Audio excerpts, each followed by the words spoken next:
சமஸ்கிருதம் சொல்றீங்க. சமஸ்கிருதோட கல்வெட்டு எப்போ கிடைச்சது தெரியுமா? கிபி 1ஆம் நூற்றாண்டில் தான் கிடைச்சது.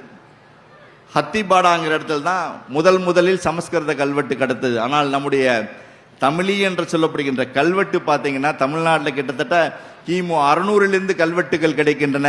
இன்றைக்கு அது பின்னோக்கி சிவகலையிலும் சென்று கொண்டிருக்கிறது தான் பெருமையா இருக்கு நமக்கு. கிட்டத்தட்ட 15 லட்சம் ஆண்டுகளுக்கு முன்னால் இருந்து மனிதன் வாழ்ந்து வருகிறான் என்பதற்கு அடையாளம் சொல்லுகின்ற ஒரே மாவட்டம் திருவள்ளூர் மாவட்டம் தான் இந்தியாவிலே. சமஸ்கிருதம் என்பது என்னைக்குமே பெண்கள் பேசக்கூடாது என்று ஒரு தடை விதிக்கப்பட்ட ஒரு மொழி. பெண்கள் பேசக்கூடாது என்று தடை விதிக்கப்பட்ட மொழி எவ்வாறு தாய்மொழியாக இருக்கும் என்ற கேள்வியை முதல்ல எழுப்பி பாருங்க.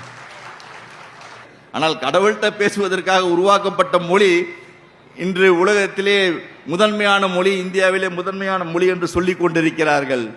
அதுபோன்ற தவறான புனைவுகள் இன்று வரலாற்றில் கட்டமைக்கப்படுகின்றன. அதுதான் மிக முக்கியமான பிரச்சனை.